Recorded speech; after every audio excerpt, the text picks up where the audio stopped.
आपका स्वागत है स्टोरी यूनिवर्स में। मुंशी प्रेमचंद की कहानी त्रिशूल के माध्यम से हम आपको ले चलते हैं उस दौर में जब जीवन की वास्तविकता और नैतिकता की टकराहट के बीच इंसानी संवेदनाएं निखर कर सामने आती है। यह कहानी हमें एक सैनिक की नैतिक दुविधाओं से रूबरू कराती है जो फौजी कानून और मानवीय संवेदनाओं के बीच फंसा हुआ है। प्रेमचंद, जिन्हें कथा सम्राट भी कहा जाता है, ने अपनी कहानियों में जीवन के यथार्थ और समाज की जटिलताओं को बड़ी खूबसूरती से पिरोया है। उनका लेखन हमें सोचने पर मजबूर कर देता है कि क्या सही है और क्या गलत। त्रिशूल की कहानी एक गहरे सवाल के साथ शुरू होती है। क्या एक सैनिक का धर्म अपने नियमों का पालन करना है या फिर मानवीयता के पक्ष में खड़ा होना? जब कमांडिंग अफसर की बेटी लुइसा उस सैनिक से मदद मांगती है तो वह किस पक्ष को चुनता है? यह कहानी प्रेम, त्याग और कर्तव्य के ताने बाने में बुनती हुई हमें हमारी अपनी प्राथमिकताओं और मूल्यों पर विचार करने को प्रेरित करती है। लुइसा का एक फैसला उसकी जिंदगी को कैसे बदल देता है और इस घटना के सालों बाद जब सच सामने आता है तब क्या होता है? तो चलिए शुरू करते हैं। ये अंधेरी रात है। मूसलाधार पानी बरस रहा है। खिड़कियों पर पानी के थप्पड़ लग रहे हैं। कमरे की रोशनी खिड़की से बाहर जाती है तो पानी की बड़ी बड़ी बूंदें तीरों की तरह नोकदार, लंबी, मोटी गिरती हुई नजर आ जाती है। इस वक्त अगर घर में आग भी लग जाए तो शायद मैं बाहर निकलने की हिम्मत न करूं। लेकिन एक दिन जब ऐसी ही अंधेरी भयानक रात के वक्त मैं मैदान में बंदूक लिए पहरा दे रहा था, उसे आज 30 साल गुजर गए। उन दिनों मैं फौज में नौकर था। वह फौजी जिंदगी कितने मजे से गुजरती थी। मेरी जिंदगी की सबसे मीठी, सबसे सुहानी यादगारें उसी जमाने से जुड़ी हुई हैं। आज मुझे इस अंधेरी कोठरी में अखबारों के लिए लेख लिखते देखकर कौन समझेगा कि इस नीम जान, झुकी हुई कमर वाले खस्ताहाल आदमी में भी कभी हौसला और हिम्मत और जोश का दरिया लहरें मारता था। क्या क्या दोस्त थे जिनके चेहरों पर हमेशा मुस्कुराहट नाचती रहती थी। शेरदिल राम सिंह और मीठे गले वाले देवीदास की याद क्या कभी दिल से मिट सकती है? वह अदन, वह बसरा, वह मिस्र बस आज मेरे लिए सपने हैं। यथार्थ है तो यह तंग कमरा और अखबार का दफ्तर। ऐसी ही अंधेरी, डरावनी, सुनसान रात थी। मैं बारक के सामने बरसाती पहने हुए खड़ा मैगजीन का पहरा दे रहा था। कंधे पर भरा हुआ राइफल था। बारक के से 2-4 सिपाहियों के गाने की आवाजें आ रही थीं। रह रहकर जब बिजली चमक जाती थी तो सामने के ऊंचे पहाड़ और दरख्त और नीचे का हरा भरा मैदान इस तरह नजर आ जाते थे जैसे किसी बच्चे की बड़ी बड़ी काली भोली पुतलियों में खुशी की झलक नजर आ जाती है। धीरे धीरे बारिश ने तूफानी सूरत अख्तियार की। अंधकार और भी अंधेरा, बादल की गरज और भी डरावनी और बिजली की चमक और भी तेज हो गई। मालूम होता था प्रकृति अपनी सारी शक्ति से जमीन को तबाह कर देगी। यकायक मुझे ऐसा मालूम हुआ कि मेरे सामने से किसी चीज की परछाई सी निकल गई। पहले तो मुझे ख्याल हुआ कि कोई जंगली जानवर होगा, लेकिन बिजली की एक चमक ने यह ख्याल दूर कर दिया। वह कोई आदमी था जो बदन को चुराए पानी में भीगता हुआ एक तरफ जा रहा था। मुझे हैरत हुई कि इस मूलसाधार वर्षा में कौन आदमी बारक से निकल सकता है और क्यों। मुझे अब उसके आदमी होने में कोई संदेह न था। मैंने बंदूक संभाल ली और फौजी कायदे के मुताबिक पुकारा, हाल्ट, हु कम्स देयर? फिर भी कोई जवाब नहीं। कायदे के मुताबिक तीसरी बार ललकारने पर अगर जवाब न मिले तो मुझे बंदूक दाग देनी चाहिए थी। इसलिए मैंने बंदूक हाथ में लेकर खूब जोर से कड़क कर कहा, हाल्ट, हु कम्स देयर? जवाब तो अब की भी न मिला, मगर वह परछाई मेरे सामने आकर खड़ी हो गई। अब मुझे मालूम हुआ कि वह मर्द नहीं औरत है। इसके पहले कि मैं कोई सवाल करूं, उसने कहा, संतरी, खुदा के लिए चुप रहो, मैं हूं लुइसा। मेरी हैरत की कोई हद न रही। अब मैंने उस पहचान लिया। वह हमारे कमांडिंग अफसर की बेटी लुइसा ही थी। मगर इस वक्त, इस मूसलाधार में और इस घटाटोप अंधेरे में वह कहाँ जा रही है? बारक में 1000 जवान मौजूद थे जो उसका हुक्म पूरा कर सकते थे। फिर वह नाजुक बदन औरत इस वक्त क्यों निकली और कहाँ के लिए निकली? मैंने आदेश के स्वर में पूछा, तुम इस वक्त कहाँ जा रही हो? लुइसा ने विनती के स्वर में कहा, माफ करो संतरी, यह मैं नहीं बता सकती और तुमसे प्रार्थना करती हूँ, यह बात किसी से न कहना। मैं हमेशा तुम्हारी एहसानमंद रहूंगी। यह कहते कहते उसकी आवाज इस तरह कांपने लगी जैसे किसी पानी से भरे हुए बर्तन की आवाज। मैंने उसी सिपाहियाना अंदाज में कहा, यह कैसे हो सकता है? मैं फौज का एक अदना सिपाही हूं, मुझे इतना अख्तियार नहीं। मैं कायदे के मुताबिक आपको अपने सार्जेंट के सामने ले जाने के लिए मजबूर हूं। लेकिन क्या तुम नहीं जानते कि मैं तुमलारे कमांडिंग अफसर की लड़की हूं? मैंने जरा हंसकर जवाब दिया, अगर मैं इस वक्त कमांडिंग अफसर साहब को भी ऐसी हालत में देखूं तो उनके साथ भी मुझे यही सख्ती करनी पड़ती। कायदा सबके लिए एक सा है और एक सिपाही को किसी हालत में उसे तोड़ने का अख्तियार नहीं है। यह निर्दय उत्तर पाकर उसने करुणा स्वर में पूछा, तो फिर क्या तदबीर है? मुझे उस पर रहम तो आ रहा था, लेकिन कायदों की जंजीरों में जकड़ा हुआ था। मुझे नतीजे का जरा भी डर न था।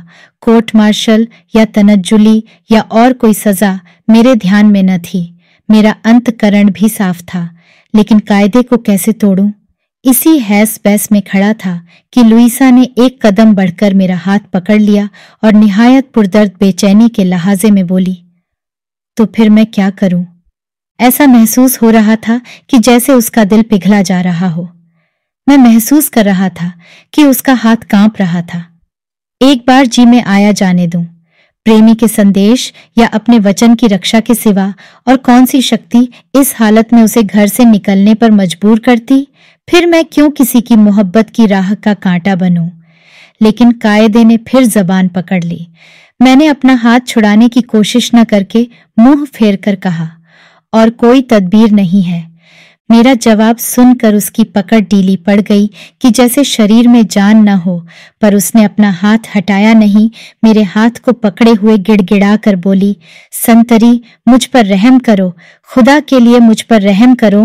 मेरी इज्जत खाक में मत मिलाओ, मैं बड़ी बदनसीब हूं। मेरे हाथ पर आंसुओं के कई गर्म कतरे टपक पड़े। मूसलाधार बारिश का मुझ पर जर्रा भर भी असर न हुआ था, लेकिन इन चंद बूंदों ने मुझे सर से पांव तक हिला दिया। मैं बड़े पसो पेश में पड़ गया। एक तरफ कायदे और कर्ज की आहनी दीवार थी, दूसरी तरफ एक सुकुमार युवती की विनती भरा आग्रह। मैं जानता था अगर उसे सार्जेंट के सिपुर्द कर दूंगा तो सवेरा होते ही सारे बटालियन में खबर फैल जाएगी, कोर्ट मार्शल होगा। कमांडिंग अफसर की लड़की पर भी फौज का लॉ कानून कोई रियायत न कर सकेगा। उसके बेरहम हाथ उस पर भी बेदर्दी से उठेंगे, खासकर लड़ाई के जमाने में। और अगर इसे छोड़ दूं तो इतनी ही बेदर्दी से कानून मेरे साथ पेश आएगा। जिंदगी खाक में मिल जाएगी। कौन जाने कल जिंदा भी रहूं या नहीं, कम से कम तनज्जुली तो होगी ही। भेद छिपा भी रहे तो क्या मेरी अंतरात्मा मुझे सदा न धिक्कारेगी? क्या मैं फिर किसी के सामने इसी दिलेर ढंग से ताक सकूंगा? क्या मेरे दिल में हमेशा एक चोर सा न समाया रहेगा? लुइसा बोल उठी, संती। विनती का एक शब्द भी उसके मुंह से न निकला। वह अब निराशा की उस सीमा पर पहुंच चुकी थी जब आदमी की वाक शक्ति अकेले शब्दों तक सीमित हो जाती है। मैंने सहानुभूति के स्वर में कहा, बड़ी मुश्किल मामला है। संतरी, मेरी इज्जत बचा लो। मेरे सामर्थ्य में जो कुछ है वह तुम्हारे लिए करने को तैयार हूं। मैंने स्वाभिमान पूर्वक कहा, मिस लुइसा, मुझे लालच न दीजिए। मैं लालची नहीं हूं। मैं सिर्फ इसलिए मजबूर हूं कि फौजी कानून को तोड़ना एक सिपाही के लिए दुनिया में सबसे बड़ा जुर्म है। क्या एक लड़की के सम्मान की रक्षा करना नैतिक कानून नहीं है? क्या फौजी कानून नैतिक कानून से भी बड़ा है? लुइसा ने जरा जोश में भरकर कहा। इस सवाल का मेरे पास क्या जवाब था? मुझसे कोई जवाब न बन पड़ा। फौजी कानून अस्थायी परिवर्तनशील होता है, परिवेश के अधीन होता है। नैतिक कानून अटल और सनातन होता है, परिवेश से ऊपर। मैंने कायल होकर कहा, जाओ मिस लुइसा, तुम अब आजाद हो। तुमने मुझे लाजवाब कर दिया। मैं फौजी कानून तोड़कर इस नैतिक कर्तव्य को पूरा करूंगा, मगर तुमसे केवल वही प्रार्थना है कि आगे फिर कभी किसी सिपाही को नैतिक कर्तव्य का उपदेश न देना, क्योंकि फौजी कानून है। फौज किसी नैतिक, आत्मिक या ईश्वरीय कानून की परवाह नहीं करता। लुइसा ने फिर मेरा हाथ पकड़ लिया और एहसान में डूबे हुए लहजे में बोली, संतरी, भगवान तुम्हें इसका फल दे। मगर फौरन उसे संदेह हुआ कि शायद यह सिपाही आइंदा किसी मौके पर यह भेद न खोल दे, इसलिए अपने और भी इत्मीनान के ख्याल से उसने कहा, मेरी आबरू अब तुम्हारे हाथ है। मैंने विश्वास दिलाने वाले ढंग से कहा, मेरी ओर से आप बिल्कुल इत्मीनान रखिए, कभी किसी से नहीं कहोगे ना? कभी नहीं। कभी नहीं? हाँ, जीते जी कभी नहीं। अब मुझे इत्मीनान हो गया संतरी। लुइसा तुम्हारी इस नेकी और एहसान को मौत की गोद में जाते वक्त भी न भूलेगी। तुम जहां रहोगे, तुम्हारी यह बहन तुम्हारे लिए भगवान से प्रार्थना करती रहेगी। जिस वक्त तुम्हें कभी जरूरत हो, मेरी याद करना। लुइसा दुनिया के उस पर्द पर होगी, तब भी तुम्हारी खिदमत के लिए हाजिर होगी। वह आज से तुम्हें अपना भाई समझती है। सिपाही की जिंदगी में ऐसे मौके आते हैं जब उसे एक खिदमत करने वाली बहन की जरूरत होती है। भगवान न करे तुम्हारी जिंदगी में ऐसा मौका आए, लेकिन अगर आए तो लुइसा अपना फर्ज अदा करने में कभी पीछे न रहेगी। क्या मैं अपने नेक मिजाज भाई का नाम पूछ सकती हूँ? बिजली एक बार चमक उठी। मैंने देखा लुइसा की आंखों में आंसू भरे हुए हैं। बोला, लुइसा, इन हौसला बढ़ाने वाली बातों के लिए मैं तुम्हारा हृदय से कृतज्ञ हूँ, लेकिन मैं जो कुछ कर रहा हूँ वह नैतिकता और हमदर्दी के नाते कर रहा हूँ। किसी इनाम की मुझे इच्छा नहीं है। मेरा नाम पूछकर क्या करेगी? लुइसा ने शिकायत के स्वर में कहा, क्या बहन के लिए भाई का नाम पूछना भी फौजी कानून के खिलाफ है? इन शब्द में कुछ ऐसी सच्चाई, कुछ ऐस प्रेम, कुछ ऐसा अपनापन भरा हुआ था कि मेरी आंखों में बरबस आंसू भर आए। बोला, नहीं लुइसा, मैं तो सिर्फ यही चाहता हूं कि इस भाई जैसे सलूक में स्वार्थ की छाया भी न रहने पाए। मेरा नाम श्रीनाथ सिंह है। लुइसा ने कृतज्ञता व्यक्त करने के तौर पर मेरा हाथ धीरे से दबाया और थैंक्स कहकर चली गई। अंधेरे के कारण बिल्कुल नजर न आया कि वह कहाँ गई और न पूछना ही उचित था। मैं वहीं खड़ा खड़ा इस अचानक मुलाकात के पहलुओं को सोचता रहा। कमांडिंग अफसर की बेटी क्या एक मामूली सिपाही को, और वह भी जो काल आदमी हो, कुत्ते से बदतर नहीं समझती? मगर वही औरत आज मेरे साथ भाई का रिश्ता कायम करके फूली नहीं समाती थी। 2 इसके बाद कई साल बीत गए। दुनिया में कितनी ही क्रांतियां हो गईं। रूस की जारशाही मिट गई। जर्मन को कैसर दुनिया के स्टेज से हमेशा के लिए विदा हो गया। प्रातंत्र की एक शताब्दी में जितना उन्नति हुई थी, उतनी इन थोड़े से सालों में हो गई। मेरे जीवन में भी कितने ही परिवर्तन हुए। एक टांग युद्ध के देवता की भेंट हो गई, मामूली से लेफ्टिनेंट हो गया। एक दिन फिर ऐसी चमक और गरज की रात थी। मैं क्वार्टर में बैठ हुआ कप्तान नाक्स और लेफ्टिनेंट डॉक्टर चंद्र सिंह से इसी घटना की चर्चा कर रहा था जो 10-12 साल पहले हुई थी। सिर्फ लुइसा का नाम छिपा रखा था। कप्तान नाक्स को इस चर्चा में असाधारण आनंद आ रहा था। वह बार बार एक एक बात पूछता और घटनाक्रम मिलाने के लिए दोबारा पूछता था। जब मैंने आखिर में कहा कि उस दिन भी ऐसा ही अंधेरी रात थी, ऐसी ही मूसलाधार बारिश हो रही थी और यही वक्त था, तो नाक्स अपनी जगह से उठकर खड़ा हो गया और बहुत उद्विग्न होकर बोला, क्या उस औरत का नाम लुइसा तो नहीं था? मैंने आश्चर्य से कहा, आपको उसका नाम कैसे मालूम हुआ? मैंने तो नहीं बतलाया। पर नाक्स की आंखों में आंसू भर आए। सिसकियां लेकर बोले, यह सब आपको अभी मालूम हो जाएगा। पहले यह बतलाइए कि आपका नाम श्रीनाथ सिंह है या चौधरी? मैंने कहा, मेरा नाम श्रीनाथ सिंह है। अब लोग मुझे सिर्फ चौधरी कहते हैं, लेकिन उस वक्त चौधरी का नाम से मुझे कोई न जानता था। लोग श्रीनाथ कहते थे। कप्तान नाक्स अपनी कुर्सी खींचकर मेरे पास आ गए और बोले, तब तो आप मेरे पुराने दोस्त निकाल। मुझे अब तब नाम के बदल जाने से धोखा हो रहा था, वरना आपका नाम तो मुझे खूब याद है। हाँ, ऐसा याद है कि शायद मरते दम तक भी न भूलूं, क्योंकि यह उसकी आखिर वसीयत है। यह कहते कहते नाक्स खामोश हो गए और आंखें बंद करके सर मेज पर रख लिया। मेरा आश्चर्य हर क्षण बढ़ता जा रहा था और लेफ्टिनेंट डा चंद्र सिंह भी सवाल भरी नजरों से एक बार मेरी तरफ और दूसरी बार कप्तान नाक्स के चेहरे की तरफ देख रहे थे। 2 मिनट तक खामोश रहने के बाद कप्तान नाक्स ने सर उठाया और एक लंबी सांस लेकर बोले, क्यों लेफ्टिनेंट चौधरी, तुम्हें याद है एक बार एक अंग्रेज सिपाही ने तुम्हें बुरी गाली दी थी? मैंने कहा, हाँ खूब याद है। वह कारपोरल था, मन उसका शिकायत कर दी थी और उसका कोर्ट मार्शल हुआ था। वह कारपोल के पद से गिरकर मामूली सिपाही बना दिया गया था। हाँ, उसका नाम भी याद आ गया, क्रिप या क्रुप। कप्तान नाक्स ने बात काटते हुए कहा, किरपिन, उसकी और मेरी सूरत में आपको कुछ मेल दिखाई पड़ता है? मैं ही वह किरपिन हूं। मेरा नाम सी नाक्स है, किरपिन नाक्स। जिस तरह उन दिनों आपको लोग श्रीनाथ कहते थे, उसी तरह मुझे भी किरपिन कहा करते थे। अब जो मैंने गौर नाक्स की तरफ देखा तो पहचाना गया, बेशक वह किरपिन ही था। मैं आश्चर्य से उसकी ओर ताकने लगा।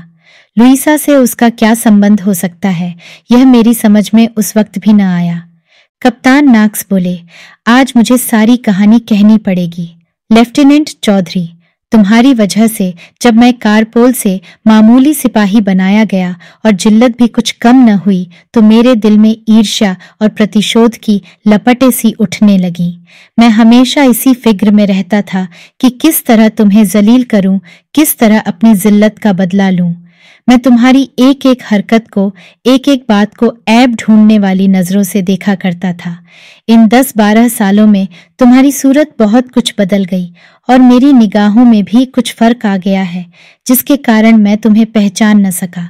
लेकिन उस वक्त तुम्हारी सूरत हमेशा मेरी आंखों के सामने रहती थी। उस वक्त मेरी जिंदगी की सबसे बड़ी तमन्ना यही थी कि किसी तरह तुम्हें भी नीचे गिराऊं। अगर मुझे मौका मिलता तो शायद मैं तुम्हारी जान लेने से भी बाज ना आता। कप्तान नाक्स फिर खामोश हो गए।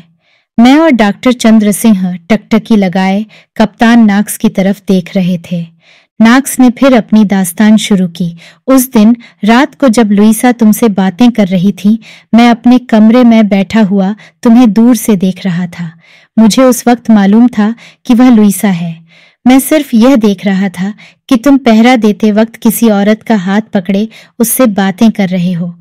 उस वक्त मुझे जितनी पाजीपन से भरी हुई खुशी हुई वह बयान नहीं कर सकता।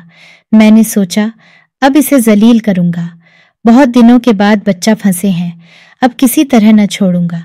यह फैसला करके मैं कमरे से निकाला और पानी में भीगता हुआ तुम्हारी तरफ चला। लेकिन जब तक मैं तुम्हारे पास पहुंचूं, लुइसा चली गई थी। मजबूर होकर मैं अपने कमरे लौट आया, लेकिन फिर भी निराश न था।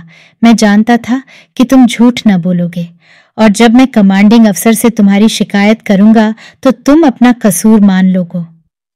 मेरे दिल की आग बुझाने के लिए इतना इत्मीनान काफी था। मेरी आरज़ू पूरी होने में अब कोई संदेह न था। मैंने मुस्कुरा कर कहा, लेकिन आपने मेरी शिकायत तो नहीं की? क्या बात को रहम आ गया? नाक्सा ने जवाब दिया, जी, रहम किस मरदूद को आता था। शिकायत न करने का दूसरा ही कारण था। सबेरा होते ही मैंने सबसे पहला काम यही किया कि सीधे कमांडिंग अफसर के पास पहुंचा। तुम्हें याद होगा, मैं उनके बड़े बेटे राजस को घुड़सवारी सिखाया करता था, इसलिए वहां जाने में किसी किस्म की झिझक या रुकावट न हुई। जब मैं पहुंचा तो राजस ने कहा, आज इतनी जल्दी क्यों किरपिन? अभी तो वक्त नहीं हुआ। आज बहुत खुश नजर आ रहे हो। मैंने कुर्सी पर बैठते हुए कहा, हाँ हाँ मालूम है, मगर तुमने उसे गाली दी थी। मैंने किसी कदर झेंपते हुए कहा, मैंने गाली नहीं दी थी, सिर्फ ब्लडी कहा था। सिपाहियों में इस तरह की बदजबानी एक आम बात है, मगर एक राजपूत ने मेरी शिकायत कर दी थी। आज मैंने उसे एक संगीन जुर्म में पकड़ लिया है। खुदा ने चाहा तो कल उसका भी कोर्ट मार्शल होगा। मैंने आज रात को उसे एक औरत से बातें करते देखा है, बिल्कुल उस वक्त जब वह ड्यूटी पर था। वह इस बात से इनकार नहीं कर सकता। इतना कमीना नहीं है। लुइसा के चेहरे का रंग का कुछ हो गया। अजीब पागलपन से मेरी तरफ देखकर बोली, तुमने और क्या देखा? मैंने कहा, जितना मैंने देखा है उतना उस राजपूत को जलील करने के लिए काफी है। जरूर उसकी किसी से आशा नहीं है, और वह औरत हिंदुस्तानी नहीं, कोई यूरोपियन लेडी है। मैं कसम खा सकता हूं, दोनों एक दूसरे का हाथ पकड़े बिल्कुल उसी तरह बातें कर रहे थे जैसे प्रेमी प्रेमिका किया करते हैं। लुईसा के चेहरे पर हवाइयां उड़ने लगीं। चौधरी, मैं कितना कमीना हूं, इसका अंदाजा तुम खुद कर सकते हो। मैं चाहता हूं तुम मुझे कमीना कहो, मुझे धिक्कारो। मैं दरिंदे वहशी से भी ज्यादा बेरहम हूं, काले सांप से भी ज्यादा जहरीला हूं। वह खड़ी दीवार की तरफ ताक रही थी कि इसी बीच राजर्स का कोई दोस्त आ गया। वह उसके साथ चला गया। लुईसा मेरे साथ अकेली रह गई तो उसने मेरी ओर प्रार्थना भरी आंखों से देखकर कहा, कृपिन, तुम उस राजपूत सिपाही की शिकायत मत करना। मैंने ताज्जुब से पूछा, क्यों? लुईसा ने सर झुकाकर कहा, इसलिए कि जिस औरत को तुमने उसके साथ बातें करते देखा वह मैं ही था। मैंने और भी चकित होकर कहा, तो क्या तुम उसे? लुईसा ने बात काट कर कहा, चुप, वह मेरा भाई है। बात यह है कि मैं कल रात को एक जगह जा रही थी। तुमसे छिपाऊंगी नहीं, कृपिन जिसको मैं दिलोजान से ज्यादा चाहती हूं, उससे रात को मिलने का वादा था। वह मेरा इंतजार में पहाड़ के दामन में खड़ा था। अगर मैं न जाती तो उसकी कितनी दिल शिकनी होती। मैं ज्यों ही मैगजीन के पास पहुंची, उस राजपूत सिपाही ने मुझे टोंक दिया। वह मुझे फौजी कायदे के मुताबिक सार्जेंट के पास ले जाना चाहता था, लेकिन मेरे बहुत अनुनय विनय करने पर मेरी लाज रखने के लिए फौजी कानून तोड़ने को तैयार हो गया। सोचो, उसने आनंद सिर कितनी बड़ी जिम्मेदारी ली। मैंने उसे अपना भाई कहक पुकार है और उसने भी मुझे बहन कहा है। सोचो, अगर तुम उसकी शिकायत करोगे तो उसकी क्या हालत होगी। वह नाम न बतलाएगा, इसका मुझे पूरा विश्वास है। अगर उसके गले पर तलवार भी रख दी जाएगी तो भी वह मेरा नाम न बताएगा। मैं नहीं चाहती कि एक नेक काम करने का उसे यह इनाम मिले। तुम उसकी शिकायत हरगिज मत करना, तुमसे यही मेरी प्रार्थना है। मैंने निर्दय कठोरता से कहा, उसने मेरी शिकायत करके मुझे जलील किया है। ऐसा अच्छा मौका पाकर मैं उसे छोड़ना नहीं चाहता। जब तुमको यकीन है कि वह तुम्हारा नाम नहीं बताएगा तो फिर उसे जहन्नुम में जाने दो। लुईसा ने मेरी तरफ घृणापूर्वक देखकर कह, चुप रहो कृपिन, ऐसी बातें मुझसे न करो। मैं इसे कभी गवारा न करूंगी कि मेरी इज्जत आबरू के लिए उसे जिल्लत और बदनामी का निशान बनना पड़े। अगर तुम मेरी न मानोगे तो मैं सच कहती हूँ, मैं खुदकुशी कर लूंगी। उस वक्त तो मैं सिर्फ प्रतिशोध का प्यासा था, अब मेरे ऊपर वासना का भूत सवार हुआ। मैं बहुत दिनों से दिल में लुईसा की पूजा किया करता था, लेकिन अपनी बात कहने का साहस न कर सकता था। अब उसको बस में लाने का मुझे मौका मिला। मैंने सोचा, अगर यह उस राजपूत सिपाही के लिए जान देने को तैयार है तो निश्चय ही मेरी बात पर नाराज नहीं हो सकती। मैंने उसी निर्दय स्वार्थपरता के साथ कहा, मुझे सख्त अफसोस है मगर अपने शिकार को छोड़ नहीं सकता। लुईसा ने मेरी तरफ बेकस निगाहों से देखकर कहा, यह तुम्हारा आखिरी फैसला है? मैंने निर्दय निर्लज्जता से कहा, नहीं लुईसा, यह आखिरी फैसला नहीं है। तुम चाहो तो उसे तोड़ सकती हो, यह बिल्कुल तुम्हारे इम्कान में है। मैं तुमसे कितना मोहब्बत करता हूँ, यह आज तो शायद तुम्हें मालूम न हो, मगर इन 3 सालों में तुम एक पल के लिए भी मेरे दिल से दूर नहीं हुई। अगर तुम मेरी तरफ से अपने दिल को नर्म कर लो, मेरी मोहब्बत को कद्र करो, तो मैं सब कुछ करने को तैयार हूँ। मैं आज एक मामूली सिपाही हूँ और मेरे मुंह से मोहब्बत का निमंत्रण पाकर शायद तुम दिल में हंसती होगी, लेकिन एक दिन मैं भी कप्तान हो जाऊंगा और तब शायद हमारे बीच इतनी बड़ी खाई न रहेगी। लुईसा ने रो कर कहा, कृपिन, तुम बड़े बेरहम हो। मैं तुमको इतना जालिम न समझती थी। खुदा ने क्यों तुम्हें इतना संगदिल बनाया? क्या तुम्हें ए बेकस औरत पर जरा भी रहम नहीं आता? मैं उसकी बेचारगी पर दिल में खुश होकर बोला, जो खुद संगदिल हो उसे दूसरों की संगदिली की शिकायत करने का क्या हक है? लुईसा ने गंभीर स्वर में कहा, मैं बेरहम नहीं हूं कृपिन, खुदा के लिए इंसाफ करो। मेरा दिल दूसरे का हो चुका, मैं उसके बगैर जिंदा नहीं रह सकती और शायद वह भी मेरे बगैर जिंदा न रहे। मैं अपनी बाधा रखने के लिए, अपने ऊपर नेकी करने वाले एक आदमी की आबरू बचाने के लिए, अपने ऊपर जबरदस्त करके अगर तुमसे शादी कर भी लूं तो नतीजा क्या होगा? जोर जबरदस्ती से मोहब्बत नहीं पैदा होती। मैं कभी तुमसे मोहब्बत न करूंगी। दोस्तों, आनी बेशर्मी और बेहयाई का पर्दाफाश करते हुए मेरे दिल को बड़ी सख्त तकलीफ हो रही है। मुझे उस वक्त वासना ने इतना अंधा बना दिया था कि मेरे कानों पर जूं तक न रेंगी। बोला, ऐसा मत ख्याल करो लुइसा, मोहब्बत अपना अपना असर जरूर पैदा करती है। तुम इस वक्त मुझे न चाहो, लेकिन बहुत दिन न गुजरने पाएंगे कि मेरी मोहब्बत रंग लाएगी। तुम मुझे स्वार्थी और कमीना समझ रही हो। समझो, प्रेम स्वार्थी होता है ही है, शायद वह कमीना भी होता है, लेकिन मुझे विश्वास है कि यह नफरत और बेरुखी बहुत दिनों तक न रहेगी। मैं अपने जानी दुश्मन को छोड़ने के लिए ज्यादा से ज्यादा कीमत लूंगा जो मिल सके। लुइसा 15 मिनट तक भीषण मानसिक यातना की हालत में खड़ी रही। जब उसकी याद आती है तो जी चाहता है गले में छुरी मार लूं। आखिर उसने आंसू भरी निगाहों से मेरी तरफ देखकर कहा, अच्छी बात है कृपिन, अगर तुम्हारी यह इच्छा है तो यही सही। तुम वक्त जाओ, मुझे खूब जी भरकर रो लेने दो। ये कहते कहते कप्तान नाक्स फूट फूट कर रोने लगे। मैंने कहा, अगर आपको यह दर्द भरी दास्तान कहने में दुख हो रहा है तो जाने दीजिए। कप्तान नाक्स ने गला साफ करके कहा, नहीं भाई, वह किस्सा के पास जाता और उसके दिल से अपने प्रतिद्वंद्वी के ख्याल को मिटाने की कोशिश करता। वह मुझे देखते ही कमरे से बाहर निकल आती, खुश हो होकर बातें करती, यहाँ तक कि मैं समझने लगा कि उसे मुझसे प्यार हो गया है। इसी बीच यूरोपियन लड़ाई छिड़ गई। हम और तुम दोनों लड़ाई पर चले गए। तुम फ्रांस गए, मैं कमांडिंग अफसर के साथ मिस्र गया। लुइसा अपने चचा के साथ यहीं रह गई। राजस भी उसके के साथ रह गया। 3 साल तक मैं लाम पर रहा। लुइसा के पास से बराबर खत आते रहे। मैं तरक्की पाकर लेफ्टिनेंट हो गया और कमांडिंग अफसर कुछ दिन और जिंदा रहते तो जरूर कप्तान हो जाता, मगर मेरी बदनसीबी से वह एक लड़ाई में मारे गए। आप लोगों को उस लड़ाई का हाल मालूम ही है। उनके मरने के 1 महीने बाद मैं छुट्टी लेकर घर लौटा। लुइसा अब भी अपने चचा के साथ ही थी, मगर अफसोस, अब न वह हुस्न थी न वह जिंदा दिली, घुलकर कांटा हो गई थी। उस वक्त मुझे उसकी हालत देखकर बहुत रंज हुआ। मुझे अब मालूम हो गया कि उसकी मोहब्बत कितनी सच्ची और कितनी गहरी थी। मुझे से शादी का वादा करके भी वह अपनी भावनाओं पर विजय न पा सकी थी।